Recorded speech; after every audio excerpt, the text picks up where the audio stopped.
Bismillahirrahmanirrahim.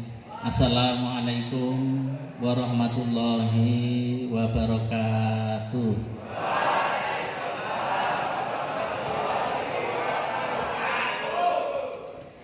Alhamdulillah, alhamdulillah wa syukurillah, la haula wa la quwata illa billah. Asyhadu an la ilaha illallah wahdahu la syarikalah wa asyhadu anna Muhammadar Rasulullah. Allahumma sholli ala sayyidina Muhammad wa ala ali sayyidina Muhammad.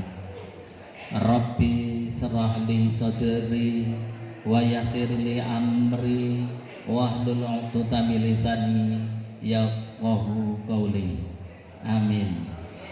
Salam sejahtera, Om Swastiastu, Namo Buddhaya, Salam Rahayu, Sagung Dumadi. Sebelumnya, marilah kita panjatkan puji syukur. Segala puji milik Allah Rabbul Alamin. Dan tak lupa kita berdoa semoga seluruh makhluk baik di segala alam, baik yang kelihatan maupun yang tidak kelihatan, di segala tingkatan selalu berbahagia dan berkelimpahan. Kenapa? Segala yang kelihatan dan yang tidak kelihatan saya sebut, karena yang hadir di ruangan ini tidak hanya kalian, tetapi bermiliar-miliar makhluk yang tidak kelihatan, di mana untuk makhluk yang tidak kelihatan itu akan merasa senang kalau kita sapa, terlebih lagi kalau kita doakan. Sekali lagi, semoga seluruh makhluk hidup di segala ruang dan waktu, di segala tingkatan, baik yang kelihatan maupun yang tidak kelihatan, senantiasa berbahagia dan berkelimpahan. Dan tak lupa kita memohon kepada Sang Pencipta yang Maha Rahman dan Maha Rahim, yang Maha Cinta Kasih, yang tak pernah pilih kasih, yang selalu meliputi seluruh makhluknya, termasuk meliputi kita yang ada di ruangan ini. Seraya mengawali pertemuan pada pagi hari ini dengan membaca basmalah. Bismillahirrahmanirrahim. Alhamdulillahirabbil alamin. Rasulullah sallallahu alaihi wasallam adalah uswatun hasanah kita. Di dalam Al-Qur'an dijelaskan bahwa Nabi Muhammad itu adalah nabi terakhir yang diutus untuk memberikan kabar gembira, untuk membawa pencerahan kepada umat sedunia. Kanjeng Nabi Muhammad diutus menjadi nabi itu kurang lebih 23 tahun kalau dibulatkan. Tapi tepatnya Nabi Muhammad SAW diutus selama 22 tahun 2 bulan 22 hari. Selama kurang lebih 23 tahun Nabi Muhammad diutus untuk membawa risalah Islam dengan meninggalkan 2 warisan yang barang siapa yang memegang dua warisan yang ditinggalkan oleh Nabi Muhammad SAW, yaitu kitab suci Al-Quran dan sunnah beliau, maka hidupnya akan selamat di dunia dan di akhirat. Di samping itu, Nabi Muhammad SAW selama diutus menjadi nabi kurang lebih 23 tahun, 13 tahun atau 50% lebih, separuh lebihnya itu digunakan beliau untuk menyampaikan tentang ketauhidan. Apa itu ketauhidan? Yaitu selama 13 tahun Nabi Muhammad SAW mengajarkan kepada para sahabat-sahabatnya dan kepada para pengikutnya tentang ketauhidan, yaitu tentang ketuhanan. Berbeda dengan apa yang terjadi di hadapan kita sekalian. Mungkin di Indonesia, kalau kita beragama, kebanyakan bukan tauhidnya yang kita utamakan. Yang kita utamakan dulu bukan ketauhidannya, tetapi justru malah syariatnya. Seperti yang kita lakukan, kita sebagai orang yang beragama Islam itu kebanyakan kita hanya mengalir. Orang tua kita Islam, kemudian kita ikut Islam. Mbah-mbah kita Islam, kemudian kita ikut Islam. Mungkin lingkungan kita Islam, kemudian kita ikut Islam. Tetapi kita tidak tahu sebelumnya. Karena hanya mengalir, orang tuanya Islam ikut Islam, orang tuanya sholat ikut sholat, orang tuanya syahadat ikut syahadat, orang tuanya syahadat ikut syahadat, orang tuanya puasa ikut puasa, orang tuanya haji ikut haji mungkin nanti. Tetapi dari syariat yang dijalankan kita tidak tahu. Contoh, kita syahadat. Sudah syahadat belum kita? Kapan syahadat?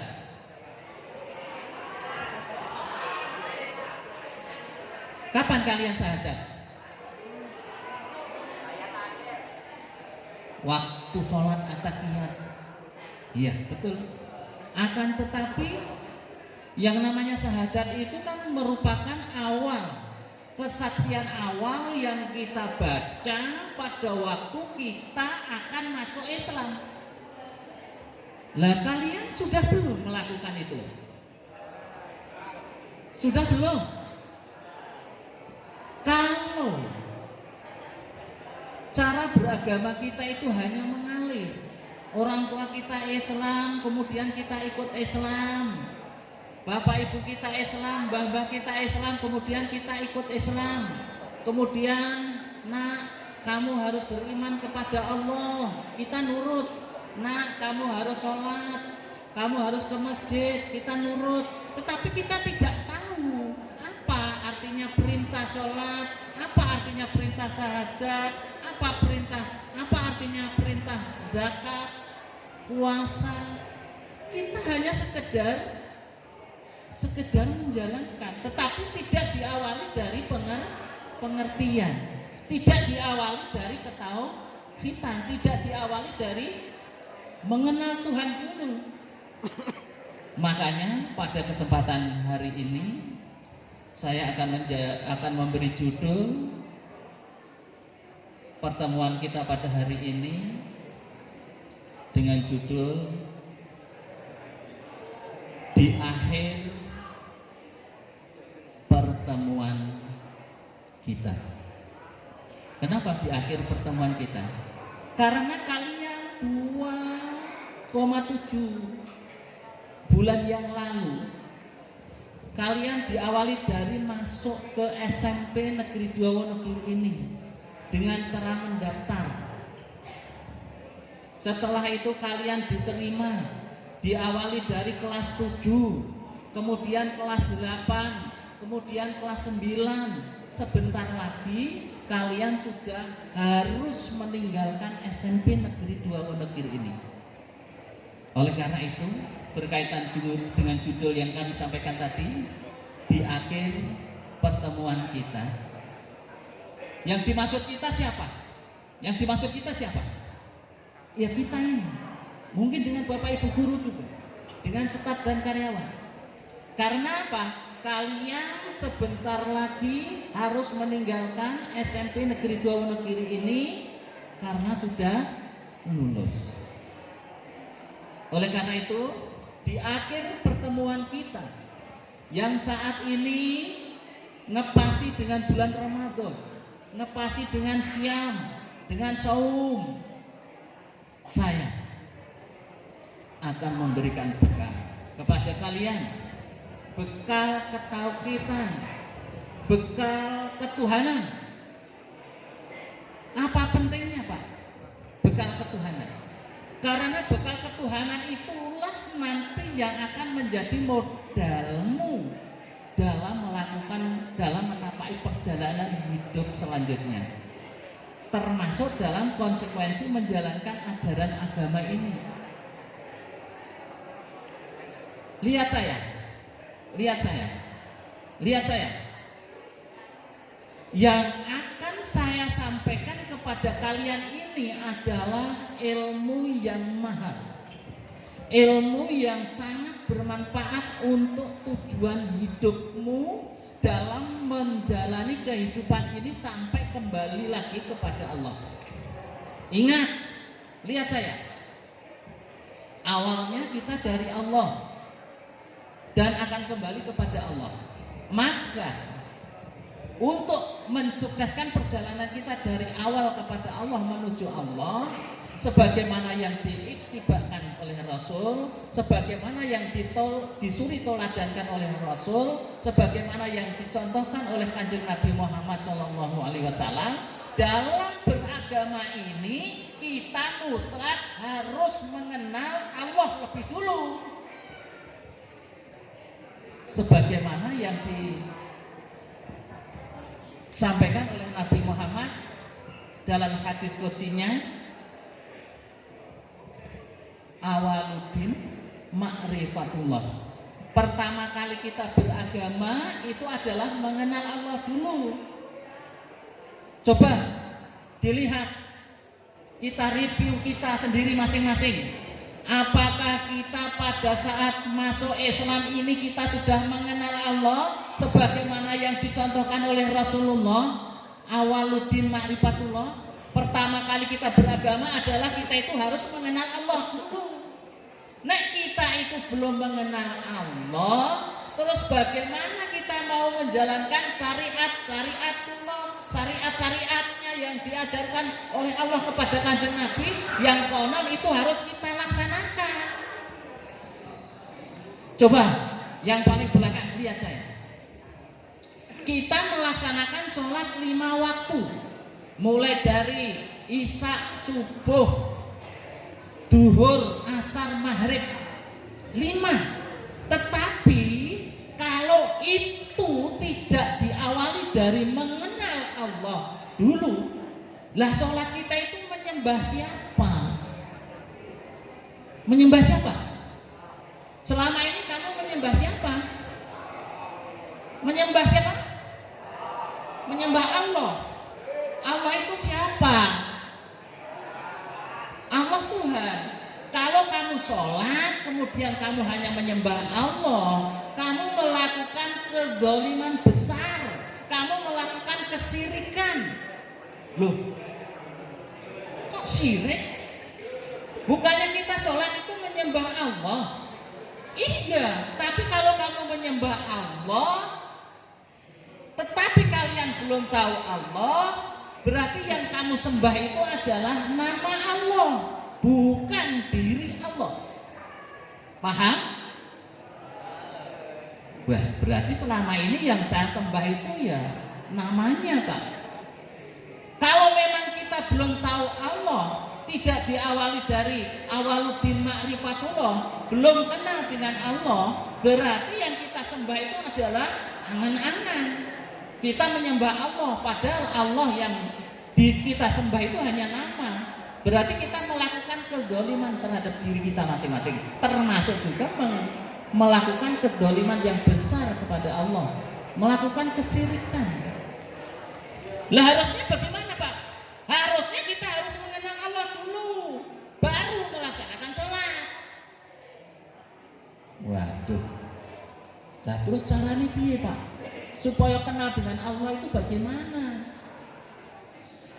Supaya kita bisa mengenal Allah itu ada prosesnya sebagaimana yang diajarkan oleh Kanjeng Nabi Muhammad Sallallahu Alaihi Wasallam, yang juga diajarkan kepada para sahabat-sahabatnya yang 4, kepada Abu Bakar, kepada Umar, kepada Ali, kepada Utsman. Rasulullah mengajarkan bagaimana caranya mengenal Allah. Makanya di sisa terakhir kalian di SMP Negeri 2 Wonogiri ini, dengan mengharap ridho Allah, mudah-mudahan Allah mengizinkan mulai detik ini nanti kalian bisa mengenal Allah. Mengenal Allah dalam arti tidak hanya kenal namanya, tetapi bisa melihat Allah, bisa merasakan Allah, dan bisa menyatakan Allah. Iya, Pak, caranya. Selama ini yang kita kenal itu hanya namanya. Tuhanmu, karena beragama itu hanya mengalir, Tuhanmu adalah Allah, itu kata orang tua kita, atau kata mbah-mbah kita, atau kata ustadz kita waktu di kampung, di masjid-masjid di kampung. Tetapi Allah yang mana? Allah yang mana kita tidak tahu. Yang kita sebut itu hanya namanya. Kita belum kenal dengan pemilik nama Allah itu. Padahal esensi daripada mengenal Allah itu adalah harus tahu diri pemilik nama Allah itu. Nah, sekarang bagaimana, Pak, prosesnya supaya kita itu bisa kenal Allah?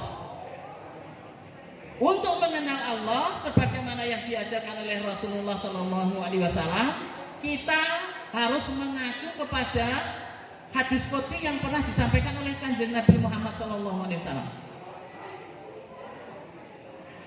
Man arafa nafsahu faqad arafa rabbahu. Barang siapa yang mengenal dirinya, dia akan mengenal Tuhannya. Saya ulang, perhatikan saya. Yang belakang perhatikan saya. Saya ulang. Man arafa nafsahu faqad arafa rabbahu. Barang siapa yang mengenal dirinya, dia akan mengenal Tuhannya. Sudah kenal belum dengan diri kalian? Dengan diri masing-masing sudah kenal belum? Siapa diri kalian masing-masing? Siapa diri saya misalnya? Misalnya saya bertanya, siapa diri saya? Siapa kamu? Siapa kalian? Parto itu namamu. Siapa diri kita? Mungkin yang siapa kamu? Siapa dirimu?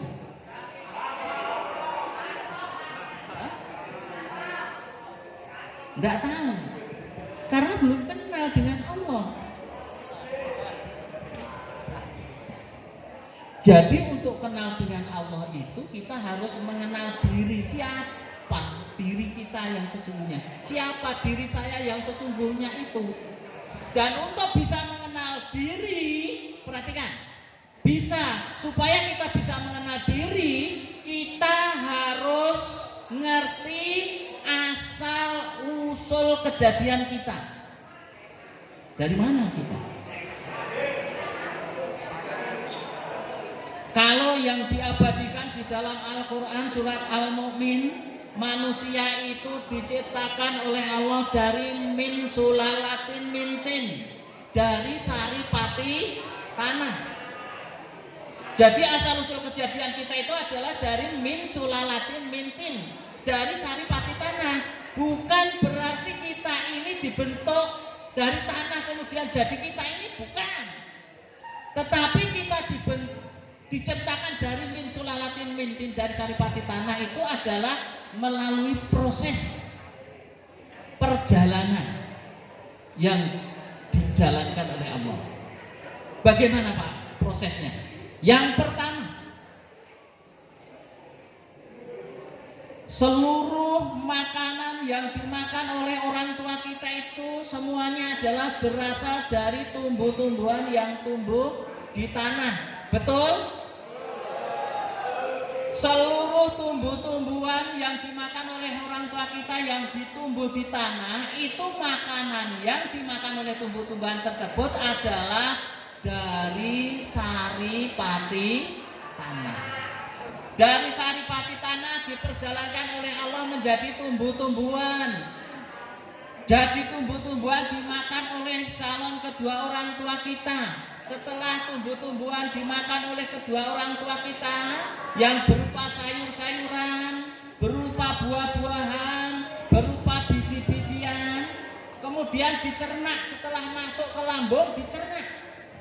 Setelah dicerna kemudian dipisahkan antara ampas dan sari-sari makanan, di mana ampas dibuang setiap pagi, kemudian sari-sari makanan didistribusi ke seluruh tubuh kita ini, didistribusi ke seluruh tubuh sebagai sel-sel pengganti yang rusak, pengganti sel-sel tubuh kita yang rusak.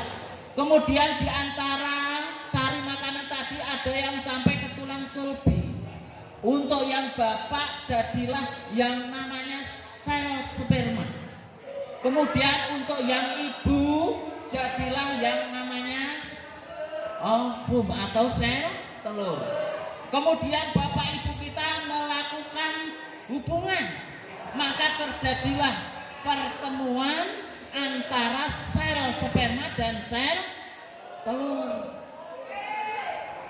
Dan saat itulah proses pertumbuhan, proses pembuahan terjadi. Setelah sel telur yang matang kemudian dibuahi oleh sel sperma tadi, di antara sel sperma yang kita semburkan, yang disemburkan oleh orang tua kita, ternyata yang jadi hanya satu, atau kemungkinan kembar itu pun juga hanya dua. Ada yang satu, ada yang dua. Mungkin naik selfie, si Intan, mungkin naik Intan itu kembarnya itu bisa kembar identik atau kembar memang dua sel telur yang dibuahi oleh sel sperma dua, sehingga masing-masing menjadi intan yang kembar itu. Tetapi ada juga yang satu sel telur kemudian dibuahi satu sel sperma, kemudian ada yang bisa membelah akhirnya menjadi kembar, ya itulah yang dimaksud kembar identik. Itu bisa juga terjadi. Oke, kita lanjut. Saya tidak akan membahas yang masalah kembar, tetapi tadi sel ovum atau sel telur yang sudah dibuahi, yang sudah dibuahi oleh sel sperma tadi, maka diperjalankan lagi, ditempatkan di tempat yang kokoh. Lihat saya, diperjalankan oleh Allah, ditempatkan di tempat yang kokoh, yaitu di rahim ibu kita. Di sanalah kita dimulai diproses. 40 hari pertama menjadi segumpal darah, 40 hari kedua menjadi segumpal daging, 40 hari ketiga menjadi tulang belulang yang dibalut daging. Di usia 40 hari yang ketiga atau 120 hari, atau kalau dihitung bulan 4 bulan, saat itulah proses kejadian kita sudah sempurna. Artinya sempurna apa? Dari ujung rambut sampai ujung kaki, saat kita usia kandungan 4 bulan, kita sudah sempurna bentuknya.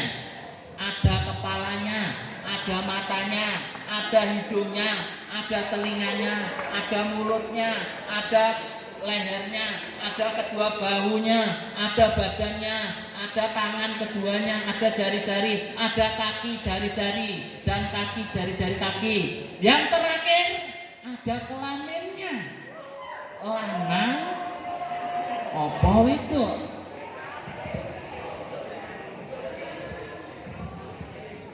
Setelah itu diabadikan di dalam Al-Quran. Allah berfirman, setelah aku sempurnakan bentuknya, maka aku tiupkan rohku.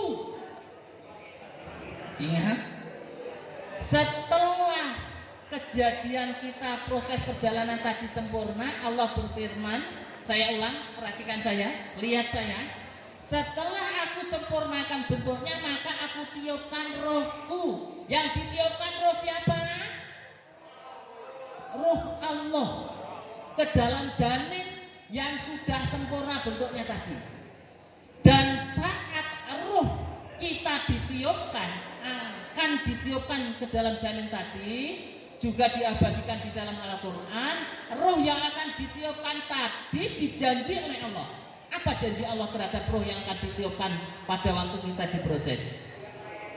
Di sana Allah mengatakan, alastu birabbikum, bukankah aku ini Tuhanmu?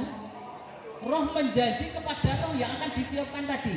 Kemudian roh yang akan ditiupkan tadi menjawab, bala syahidna, iya engkau adalah Tuhanku. Artinya apa? Bahwa kita saat diproses di kandungan orang tua kita, kita ini sudah pernah ketemu dengan Allah. Sudah pernah ketemu dengan Allah. Kapan itu? Saat kita ditiupkan roh ke janin yang sudah bentuknya sempurna tadi. Masih ingat tidak? Masih ingat? Tidak. Alamnya berbeda. Kemudian setelah 9 bulan 10 hari kemudian kita lahirlah Cenger, yang saat ini sudah bertenguk menjadi kelas 9. Sebentar lagi kalian harus meninggalkan SMP Negeri 2 Wonogiri ini. Maka di terakhir peninggalanmu dari SMP Negeri 2 Wonogiri ini, di terakhir perjalananmu dari SMP Negeri 2 Wonogiri ini, Pak Marno ingin membekali denganmu, membekali kepada kalian semua atas izin dan ridho Allah, kalian saya ajak untuk mengenal Allah. Mau? Mau kenal Allah? Mau ketemu Allah? Mau bersama Allah? Mati dulu. Waduh, yang harus mati dulu ya jangan. Tapi Rasulullah pernah bersabda, mautu qablaan antal mautu, matikan dirimu sebelum mati agar kalian bisa ketemu dengan Allah. Jadi mati di sini adalah bukan mati yang saat roh kita pisah dari jasad. Matikan dirimu sebelum engkau mati. Artinya apa? Bangkitkan dirimu, bangkitkan jiwa ragamu, rohmu yang ada di dalam dirimu itu untuk mengenal Allah. Oke, saya lanjutkan. Tadi setelah kita lahir ke dunia ini, kita ini adalah terlahir menjadi anak yang suci, fitrah. Dijelaskan oleh Allah, kullu mauludin yuladu alal fitrah. Kullu mauludin yuladu alal fitrah. Saat kita dilahirkan ke dunia ini, awalnya kita ini adalah suci, bersih dari noda dan dosa. Tapi setelah perjalanan waktu merapai kehidupan ini, masihkah kita sama dengan seperti waktu kita bayi? Tidak. Kita sudah banyak dosa. kita sudah banyak berlumuran kemaksiatan. Mungkin kita berlumuran dengan tindakan-tindakan yang mengkhianati Allah. Bahkan banyak sekali tindakan-tindakan kesyirikan yang kita lakukan. Contohnya apa? Kita lupa kepada Allah. Kita lupa kepada Allah bahwa kita ini pernah melakukan perjumpaan dengan Allah. Itu pun merupakan suatu kesyirikan. Oleh karena itu, anak-anakku yang saya cintai, di akhir pertemuan kita di SMP Negeri Wonogiri ini, dan untuk membekali perjalananmu menuju pendidikan, jenjang pendidikan yang lebih tinggi, sekali lagi kalian saya ajak untuk mengenal Allah. Agar apa? Seluruh perjalanan hidup kita, seluruh perjalanan ibadah kita, dalam melaksanakan ibadah kita langsung tembus kepada Allah, langsung diterima kepada Allah. Mau? Oke. Caranya bagaimana, Pak? Kalau tadi prosesnya saat kita diproses oleh orang tua kita itu diciptakan dari min sulalatin mintin, dari saripati tanah. Proses kejadiannya itu berarti kita sudah tahu asal usul kita. Asal usul kita ternyata fisik ini dari ujung rambut sampai ujung kaki ini adalah dari min sulalatin mintin, dari saripati tanah yang diproses melalui perjalanan yang diperjalankan oleh Allah sendiri melalui kedua orang tua kita. Kesimpulannya, dalam asal usul kejadian kita ini ternyata perhatikan, lihat saya, ternyata kita ini diciptakan oleh Allah. Kita ini adalah makhluk yang diciptakan oleh Allah. Kita bukan makhluk yang ada dengan sendirinya, tetapi kita itu adalah makhluk yang diciptakan oleh Allah. Kalau kita itu ciptaan, pahami, lihat saya, kalau kita itu hanya makhluk yang diciptakan, lihat saya, ini penting. Kalau kita itu hanya makhluk yang diciptakan oleh Allah, berarti kita itu 100% harus tunduk dan taat kepada yang menciptakan. Siapa? Siapa Allah? Yang mana? Siapa Allah Tuhan kita? Yang mana? Yang menciptakan kita ini. Terus yang mana? Ya pokoknya itu. Kalau pokoknya itu kan berarti total. Kita belum melihat Allah. Padahal Allah itu cetok. Allah itu jengleh. Jengleh ngerti kan? Allah itu terang. Bahkan dikatakan oleh Kanjeng Nabi, Allah itu lebih terang daripada cahaya matahari. Pernah melihat cahaya matahari? Terang tidak cahaya matahari? Terang banget. Allah itu lebih terang daripada cahaya matahari itu sendiri. Lah kok orang ngerti? Nah inilah saat inilah detik ini nantilah Allah mudah-mudahan meridhoi, Allah semoga meridhoi kalian semua, diizinkan untuk ketemu dengan Allah. Allahumma. Oke, caranya bagaimana, Pak? Kalau ingin tahu Allah, ingin tahu diri Allah itu caranya bagaimana? Yang pertama tadi kita harus mengerti asal usulnya. Ternyata diri kita itu adalah yang dari ujung rambut sampai ujung kaki ini dan segala organ yang di dalamnya. Tetapi diri kita yang sesungguhnya apa ini? Apa yang dari ujung rambut sampai ujung kaki ini diri kita yang sesungguhnya? Bukan. Loh, lah terus diri kita yang sesungguhnya yang mana, Pak? Kalau diri kita, dirimu, diriku, diri Pak Giri itu yang dari ujung rambut sampai ujung kaki ini diriku, yang disertai, yang dilengkapi dengan berbagai instrumen dari Allah.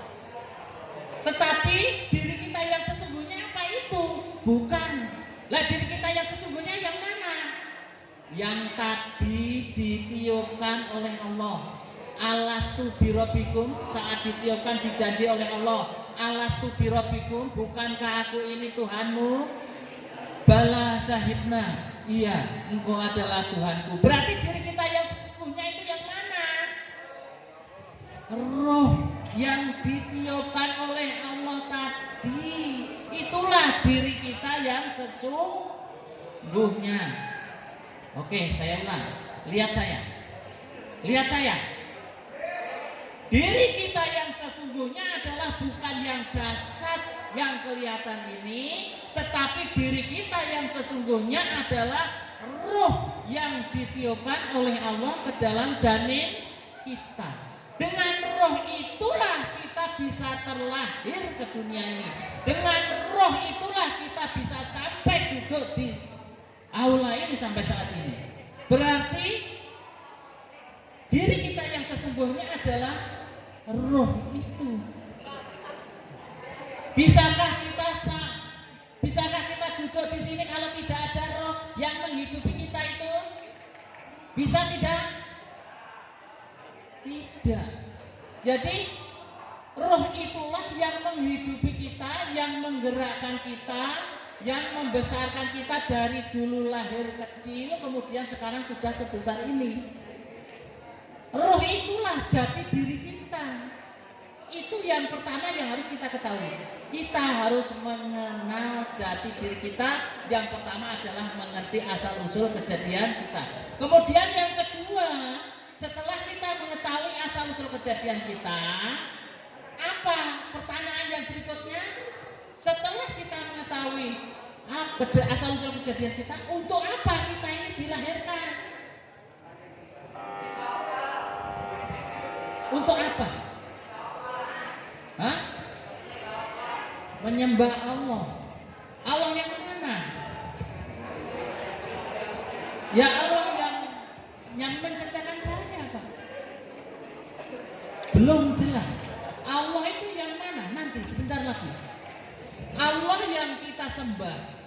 Untuk apa kita dilahirkan ini? Kita adalah untuk menyembah Allah. Betul, untuk menyembah Allah. Sebagaimana yang diabadikan dalam surat Ad-Dariyat, wa ma khalaqtul jinna wal insa illa liya'budun, dan tidak kuciptakan jin dan manusia kecuali untuk menyembahku, untuk mengabdi kepadaku. Dalam surat Ad-Dariyat itu dikatakan seperti itu oleh Allah, bahwa kita diciptakan oleh Allah itu adalah untuk menyembah. Nah, untuk bisa menyembah, untuk bisa mengabdi kepada Allah, itu kita sebagai abdi harus kenal, harus ngerti, harus tahu, harus merasakan, harus bisa menyatakan keberadaan Allah itu sendiri.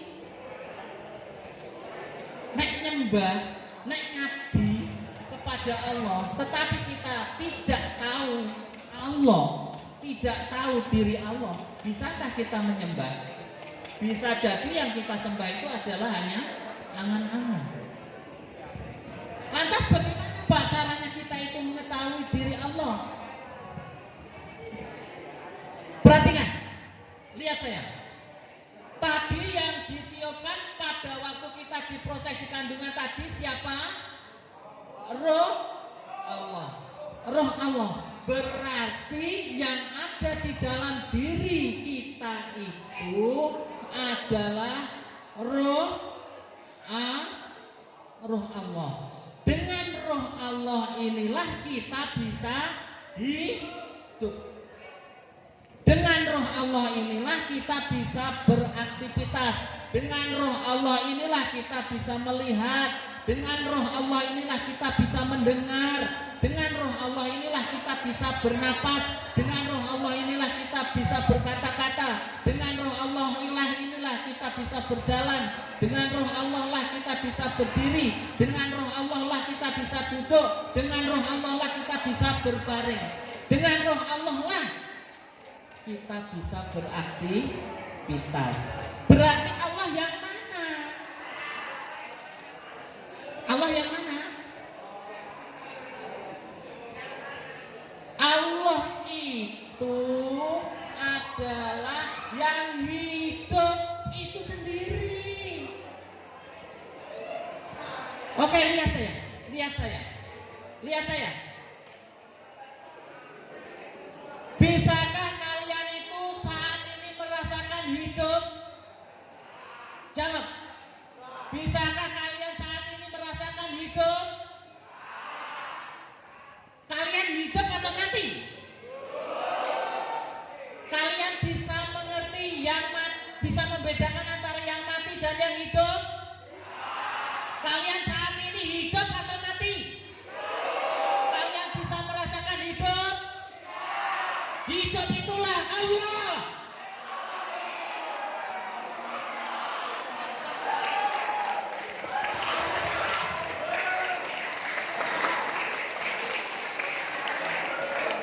Jadi hidup itulah Allah. Hidup yang ada di dalam diri kita, hidup yang ada di dalam diri tumbuh-tumbuhan, hidup yang ada di dalam hewan, hidup yang ada di dalam seluruh makhluknya Allah. Itulah Allah yang hidup dan menghidupi dan kekal terus-menerus menghidupi makhluknya. Itu adalah Allah. Sudah tahu Allah? Sudah bisa merasakan Allah? Allah yang hidup di dalam diri kita ini loh. Allah yang menggerakkan tangan kita ini. Allah yang menyebabkan mata ini bisa melihat. Allah yang menyebabkan telinga ini bisa mendengar. Allah yang menyebabkan kita bisa bernapas. Allah yang menyebabkan kata-kata kita ini bisa berkata-kata. Allah yang menyebabkan kita bisa berdiri. Allah yang menyebabkan kita bisa makan. Allah yang menyebabkan kita bisa sekolah. Itulah Allah. Paham? Berarti kalian saat ini sudah bisa merasakan keberadaan Allah? Sudah apa belum? Alhamdulillah. Nek sing urung ya kebangetan. Nek sing urung iki kira-kira ora iso ngrasake nek awake urip. Saya ingin tanya, Mbak siapa? Mbak Windy.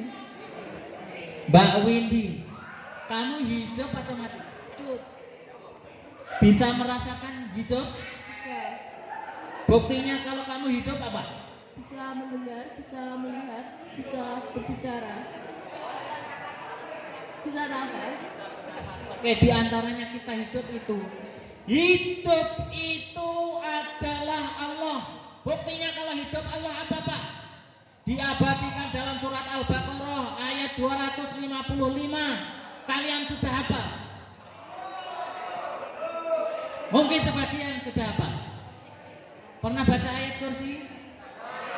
Ya, apa bunyinya ayat kursi? Allahu la ilaha illa huwal hayyul qayyum la taquduhu sinatu wa la naum. Stop. Artinya apa? Artinya apa? Allahu la ilaha illa huwal hayyul qayyum.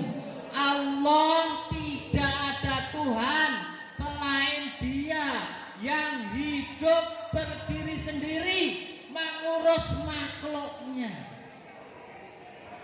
Saya ulang, lihat saya. Allahu la ilaha illa huwal hayyul qayyum. Allah tidak ada Tuhan selain Dia yang hidup berdiri sendiri, mengurus makhluknya. Berarti hidup itu adalah Allah. Al-Hayyu, Al-Hayyu, Al-Qayyum. Al-Hayyu itu adalah maha hidup, Al-Qayyum itu adalah maha berdiri sendiri. Jadi Allah itu adalah yang hidup, yang maha hidup dan kekal berdiri sendiri. Dan Allah selalu mengurus makhluknya. Dan bukti bahwa hidup itu adalah Allah, tadi disebutkan oleh Mbak Windy, kita itu bisa bernapas. Betul? Kalau kita tidak bernapas, Kita kira-kira hidup atau tidak? Oke, saya tanya yang laki-laki. Pernah melihat orang mati? Apa yang kamu lihat terhadap orang yang mati? Terbujur kaku. Bisakah orang yang mati itu melihat? Bisakah orang yang mati itu berkata-kata? Bisakah orang mati itu mendengar? Bisakah orang mati itu bergerak? Bisakah orang mati itu berdiri? Tidak. Berarti yang membedakan orang yang mati dengan yang hidup itu adalah melihat, bernapas, bisa berkata-kata, mendengar, bergerak. Artinya bahwa Allah itu adalah yang menggerakkan hidup kita ini. Allah ya hidup itu sendiri. Oke, sampai di sini sudah bisa ngerti Allah, sudah bisa merasakan Allah. Allah adalah yang hidup dan menghidupi setiap diri manusia. Makanya kalau kamu berdoa, nggak usah jauh-jauh, nggak usah kemana-mana nyari Tuhan. Tuhan itu ada di dalam diri kita. Tuhan juga ada di luaran diri kita. Allah itu, Tuhan itu meliputi seluruh alam jagat raya dan seisinya ini. Makanya kalau kalian berdoa, ya masuklah ke dalam dirimu. Temui hidup yang ada di dalam dirimu. Temui hidup yang menghidupi dirimu. Lah contohnya gimana Pak kalau berdoa? Lah kalian mau minta apa? Kalian mau minta apa? Contoh, Mbak Windy, kamu pernah berdoa tidak? Kalau kamu berdoa minta apa? Hah? Panjang umur. Kowe urip 300 tahun gelem. Panjang umur ning barokah. Jangan sampai hanya minta panjang umur tok. Banyak umure 150 tahun ning ngebrok. Ora iso kemana-mana. Apa enggak tersiksa itu? Tersiksa enggak? Jelas tersiksa. Oleh karena itu contohnya kalau kita berdoa misalnya orang tua kita sakit, masuklah ke dalam dirimu. Ya Allah yang hidup dan menghidupi jiwa ragaku, kami mohon kepadamu ya Allah, sembuhkan orang tuaku yang saat ini sedang sakit. Angkatlah sakitnya ya Allah. Kalau doa itu kamu sampaikan dan kamu sudah melihat Allah, sudah merasakan Allah, doamu kabul, doamu langsung diterima oleh Allah karena kamu sudah bertemu Allah. Bisa membedakan tidak? Oh ternyata Tuhan itu adalah yang hidup di dalam diri kita ini. Allah itu di mana-mana ada karena Allah itu meliputi seluruh alam jagat raya dan seisinya ini. Lihat saya. Kalau Allah itu yang hidup di dalam diri kita ini, berarti Allah tidak hanya yang hidup di dalam diri kita. Allah itu bukan hanya ada di dalam diri kita. Allah juga ada di luar diri kita. Allah juga ada di dalam tumbuh-tumbuhan. Allah juga ada di dalam diri hewan. Allah juga ada di dalam seluruh makhluk ciptaannya.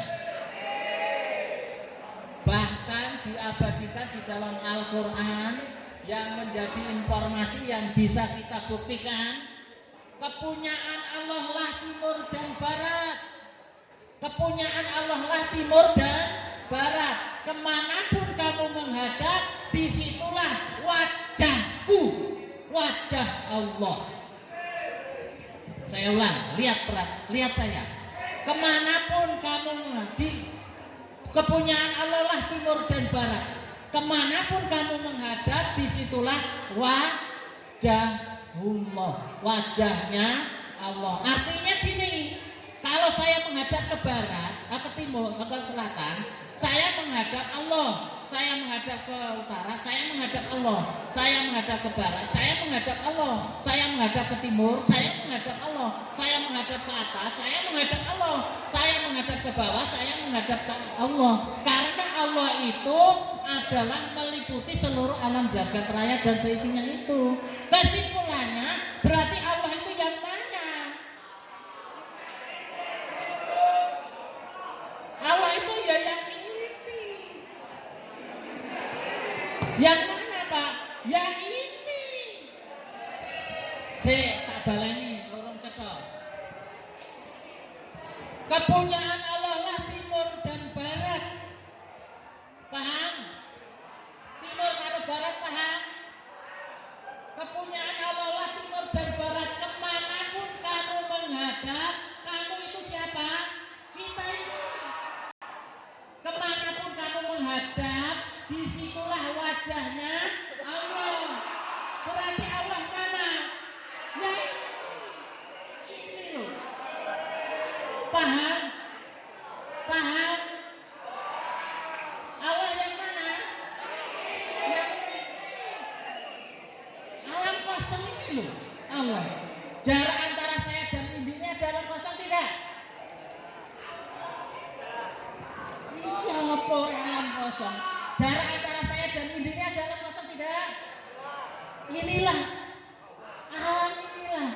Jadi kepunyaan Allah lah timur dan barat. Kemanapun kamu menghadap, disitulah wajah Allah. Jadi kemanapun kita menghadap, kemanapun saat kita menghadap, kita itu selalu berhadapan dengan wajahnya Allah. Paham? Alhamdulillah. Berarti Allah itu bisa dirasakan tidak? Bisa. Allah itu yang hidup dan menghidupi kita ini. Allah bisa dilihat tidak? Bisa. Allah itu lebih jelas daripada cahaya matahari. Yang mana Allah? Ya ini. Allah cetane kayak gini ke orang cetak. Allah lihat jelasnya seperti ini ke orang muda. Allah itu yang mana? Ya ini. Paham? Sudah tahu Allah? Berarti Allah itu bisa dilihat. Allah itu bisa dirasakan. Allah itu bisa dinyatakan, bisa dibuktikan. Allah keberadaannya bisa dibuktikan. Maka di dalam kehidupan, di dalam menjalani hidup ini, selalulah hadirkan Allah di dalam dirimu. Karena sang kehadiran itu selalu beserta dengan kita. Kalau Allah itu selalu berhadapan dengan kita itu tadi hidup ini, hidup yang ada di dalam diri kita ini selalu tersambung dengan Allah. Yang di luar, hidup yang di dalam Allah itu selalu tersambung dengan Allah. Dengan apa kita menghubungkan hidupnya Allah? Dengan apa kira-kira? Halo? Saya tak baleni wong mudeng ya. Allah itu ada di dalam diri kita. Betul? Allah juga ada di luar diri kita. Mana di luar? Yang tadi loh saya sebutkan, kepunyaan Allah lah timur dan barat. Kemanapun kamu menghadap, di situ wajah Allah. Allah yang mana? Yang ini. Ini loh ini. Oke, untuk menghubungkan hidup yang ada di dalam diri kita dengan Allah, itu kita harus melalui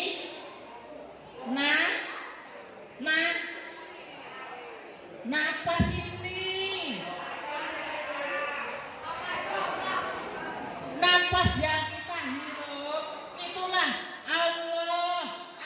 Napas yang kita keluarkan itulah Allah. Jadi ujung dari napas kita dan pangkal dari hembusan napas kita itulah wujud Allah, wujud hidupnya Allah, wujud untuk menyambungkan hidup yang ada di dalam diri kita dengan hidupnya Allah yang maha hidup ini. Kira-kira Allah yang maha hidup tadi yang mana? Yang ini. Sudah tahu belum?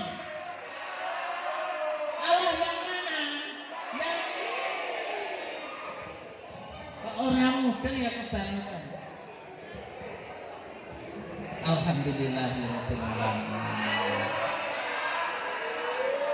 Segala puji milik Allah, Tuhan semesta alam. Ternyata Allah itu bisa dilihat bagi mereka yang sudah diberi hak oleh Allah untuk melihat. Walaupun satu ruangan ini kalau belum diberi hak oleh Allah, tidak bakalan Allah mengizinkan untuk mengetahui dirinya. Maka berbahagialah kalian yang ada di ruangan ini. Detik ini kalian sudah dibuktikan bisa melihat, bisa merasakan, dan bisa menyatakan keberadaan Allah. Allahu Akbar, Allahu Akbar. Ternyata Allah maha dekat. Sampai Nabi Muhammad SAW itu di dalam Al-Quran diabadikan pas dialog dengan Allah. Ya Muhammad, kalau umatmu bertanya tentang aku tidak jauh dari kedua urat lehernya. Ya Muhammad, saya ulang, kalau umatmu bertanya tentang aku Allah, maka aku tidak jauh dari kedua urat nadi, urat lehernya ini. Sekarang Allah itu berarti dekat atau tidak? Ternyata Allah itu adalah yang hidup dan menghidupi kita ini. Allah adalah yang hidup dan menghidupi kita ini. Detak jantung, dekat nadi, itulah hidup, itulah hidupnya Allah. Jadi hidup ini adalah hidupnya Allah, bukan hidupnya manusia. Bukti kalau hidup ini hidupnya Allah, adakah yang bisa mengendalikan hidup? Tidak ada. Tidak ada satupun yang bisa mengendalikan hidup, karena memang hidup itu adalah urusan Allah. Walaupun di sana dikatakan kulir ruhi min amri robbi, bahwa roh itu adalah urusanku, walaupun dikatakan hanya sedikit, tidak kuberitahu kalau bukan hanya sedikit, tetapi walaupun sedikit itu akan diberikan oleh Allah kepada orang-orang yang dikehendaki. Mudah-mudahan kita kelas 9 yang sebentar lagi akan meninggalkan SMP Negeri 2 Wonogiri sudah terbekali mengenal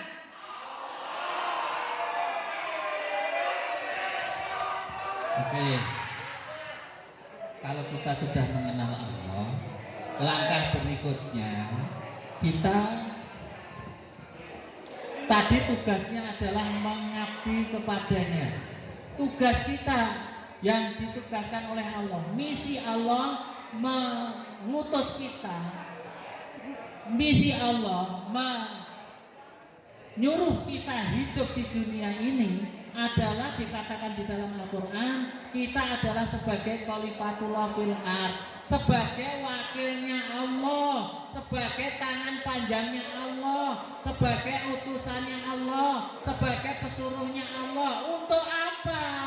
Untuk menjalani hidup ini dengan cara menebarkan rahmatan lil alamin. Artinya apa? Berbuat baik kepada sesama hidup, berbuat kasih sayang sesama hidup. Kalau kita berbuat baik, berbuat kasih sayang sesama hidup, artinya tidak hanya kepada manusia, juga kepada manusia, juga kepada tumbuh-tumbuhan, juga kepada hewan, juga kepada seluruh makhluk yang ada di alam jagat raya ini, termasuk jin dan setan. Kita juga harus berbuat baik agar setan bisa kita kendalikan, karena setan itu adalah ada di dalam tubuh kita masing-masing. Setan itu adalah keinginanmu yang tidak terkendali, alias hawa nafsu. Hawa nafsu yang tidak terkendali itulah setanmu. Maka berbuat baiklah terhadap setanmu agar setanmu bisa kau kendalikan. Paham? Paham?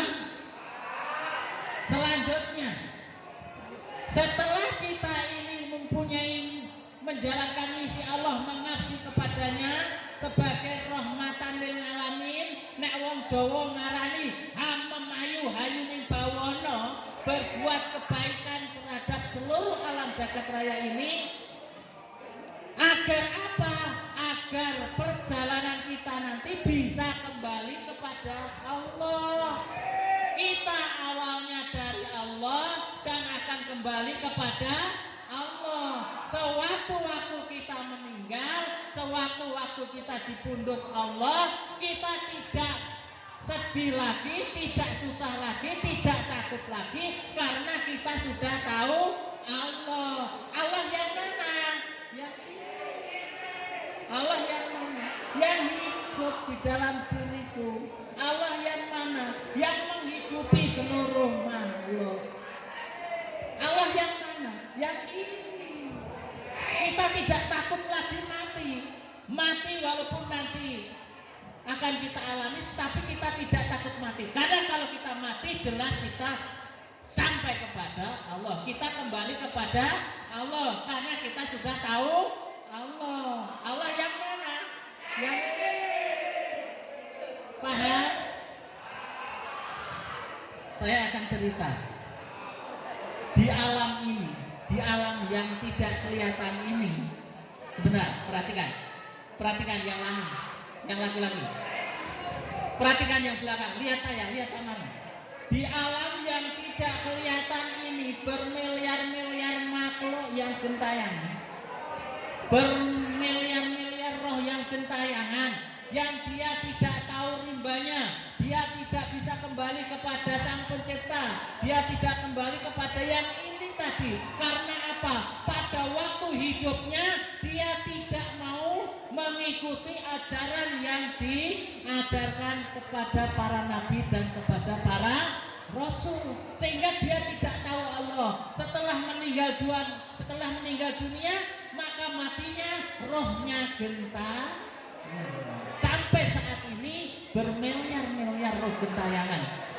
Hanya dengan doa anak yang soleh dan solehahlah dia bisa menyempurnakan meninggalnya. Maka dari itu kita jangan lupa dengan para leluhur kita.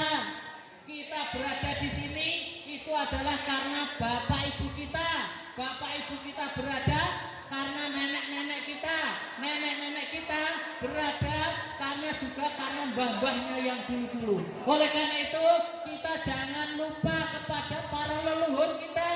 Doakan agar para leluhur kita matinya bisa sempurna, sehingga bisa kembali kepada Sang Pencipta. Entah kalau sudah kembali kepada Sang Pencipta, mau dikembalikan lagi hidup melalui jasad yang berbeda, melalui reinkarnasi, itu urusannya Allah. Allahu Akbar. Lupa apa yang reinkarnasi dalam Islam? Ya bagi yang tidak memahami ya monggo, tapi reinkarnasi itu adalah terjadi terus. Adanya inkarnasi, kelahiran kembali, berarti adanya reinkarnasi. Oleh karena itu saya sekali lagi mengajak agar jangan lupa terhadap para leluhur kita, untuk mendoakan. Barangkali ada leluhur kita, ada mbah-mbah kita, buyut-buyut kita, canggah-canggah kita, waring-waring kita, gantung-gantung siwur kita, udek-udek yang belum sempurna matinya, kita doakan. Ya Allah, ampuni para leluhur kami, ampuni para leluhur kami, ampuni para leluhur kami ya Allah, sehingga matinya bisa sempurna, bisa kembali kepadamu ya Allah. Seperti itu.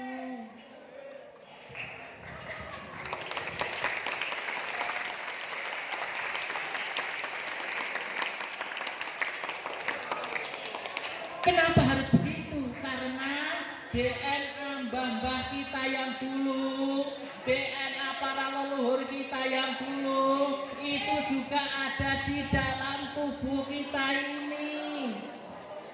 Betul tidak? Betul. DNA ibuku, DNA ibumu,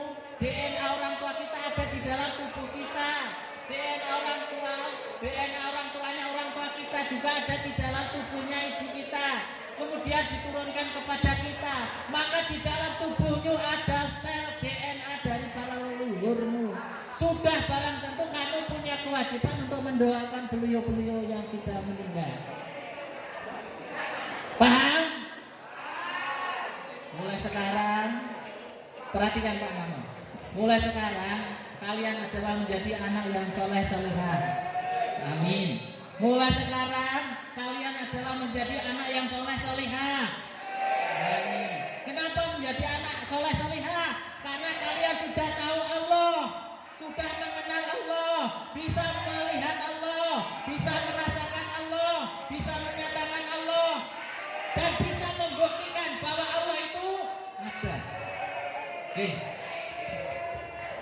Selanjutnya, setelah kita mengenal Allah, kita harus juga mengenal sifat-sifatnya Allah.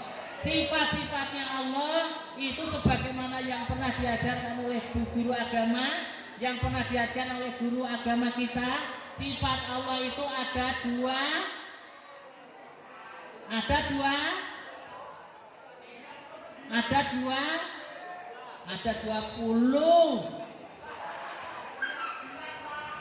wujud kita bakok mukhalafatuhu lil kawadisi qiyamuhu binafsihi wahdaniyah qudrat irodat ilmu hayat sama basor.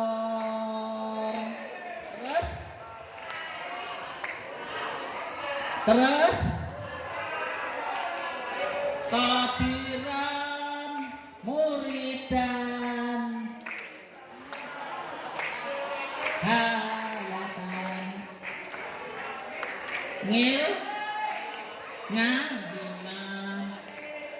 ngaliman basiran samian, dan yang terakhir yang ke-20 adalah mutakaliman. Itu sifat Allah 20. Pertama adalah wujud. Sifatnya Allah itu wujud. Allah itu adalah wujud. Makanya tadi Allah itu bisa dilihat, bisa dirasakan, bisa dinyatakan. Tetapi yang untuk melihat itu adalah bukan mata kepala kita ini. Yang kita gunakan untuk melihat Allah adalah mata hati. Mata dohir ini bisa terlihat, bisa melihat karena adanya mata hati. Kalau tidak ada mata hati, nggak bisa melihat, karena ini adalah fungsinya untuk menyambungkan mata hati. Wujud ini adalah wujud kita ini. Halo, perhatikan saya, jangan lempar-lemparan sebelum saya melemparkan diri ke kamu. Lihat saya. Sifat yang pertama adalah wujud. Allah itu adalah wujud. Wujudnya Allah bisa dilihat. Wujudnya Allah adalah ya wujud kita ini. Wujud tumbuh-tumbuhan, wujud hewan, wujud bumi langit dan seisinya. Inilah wujudnya Allah. Jangan melihat fisiknya, tapi lihatlah yang ada di dalam fisiknya. Kalau kamu melihat saya, jangan dilihat fisiknya saya, tetapi lihatlah hidup yang ada di dalam diri saya. Maksudnya seperti itu. Kalau kalian melihat pohon yang hidup, jangan melihat fisiknya pohon, tetapi lihatlah yang menghidupi pohon itu. Kalian digigit nyamuk, jangan langsung digeplek, jangan langsung ditepuk. Lihatlah hidupnya nyamuk yang ada di dalam diri nyamuk. Siapa yang menghidupi nyamuk itu? Allah. Mula nek gun njaluk getihmu sithik ya mok nyamuk. Jangan ngomong mok nyamuk. Kowe nek pengen maem getihku ya kowe mangan nyedot sak warakmu. Halah wong paling gur sak titik tetes. Ning aja nglarani. Ning kowe nek nganti nglarani tak geplek gitu. Kalau diajak bicara seperti itu, nanti nyamuknya itu mangan getih sithik orang nglarani. Mula kalau digigit jangan kalau nyamuk DB. Ya kasih kesempatan itu nanti lah insya Allah nggak bakalan DB gitu. Kasih kesempatan, ajak bicara. Mau nyamuk DB, kalau kamu butuh darahku silakan kamu hisap darahku, tapi jangan meninggalkan penyakit ke aku. Nah, begitu kan? Kita ada sinar matahari, sinar matahari itu juga bisa kita dengarkan suaranya. Allah berbicara melalui sinar mataharinya. Bagaimana? Apa yang bisa kita dengar dengan sinar matahari? Panas. Ya, cetok kuwi. Di samping panas, dengan sinar matahari, aku tumbuhkan tumbuh-tumbuhan, aku buahkan buah-buahan, aku hidupkan tanam-tanaman. Betul? Nah, itulah pembicaraan Allah yang lewat sinar matahari. Termasuk wujud kita ini. Wujud kita ini adalah wujud tajalinya Allah, wujud manifestasinya Tuhan, wujud titisane Tuhan. Cara Jawa nih. Jadi kita ini adalah wujudnya Tuhan, bukan wujud menungsone. Menungsone itu tidak ada. Manusia itu hakikatnya adalah Adam. Sifat manusia itu adalah kebalikan dengan sifat 20-nya Allah. Kalau Allah itu wujud, jangan emar-emaran. Lihat saya. Kalau Allah itu wujud kita ini adalah wujud tajalinya Allah. Wujud ini adalah wujudnya Allah. Kita manusia tidak punya wujud. Wujud ini adalah mutlak wujudnya Allah. Seluruh alam jagat raya dan seisinya ini adalah wujudnya Allah. Karena semuanya yang mengendalikan adalah Allah. Oke, Mas, ojo lempar-lemparan. Hanya bukan manusia yang tidak bisa eleke. Kowe menungsa pergi, ayo. Oke, sekarang lihat saya lagi.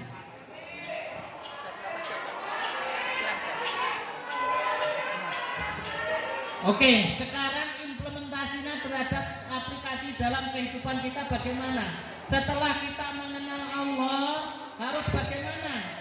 Kalian harus menyadari dan sadar sesadar-sadarnya bahwa aktivitas yang kita lakukan ini adalah bukan aktivitas dirimu, tetapi semua adalah aktivitas hidup, aktivitas hidup, aktivitas roh, aktivitas nyawa, aktivitas hati. Semua aktivitas kita ini dari bangun tidur sampai tidur lagi itu ojo mbok aku nek kuwi aktivitas dirimu. Lah aktivitasnya sapa, Pak? Aktivitasnya hidupnya Allah. Kalianlah yang diaktivitaskan oleh hidupnya Allah. Kalian sholat, yang sholat itu adalah bukan dirimu. Kalau yang sholat itu dirimu, berarti kamu melakukan kesirikan lagi. Kamu merasa bisa bergerak, bisa sholat. Yang sholat dirimu, padahal yang menyolatkan tadi siapa? Yang bisa menggerakkan tadi siapa? Hidup atau ruh yang ada di dalam diri kita. Maka jangan kamu aku nek kowe sholat, kowe sing sholat dirimu. Lah yang sholat siapa, Pak?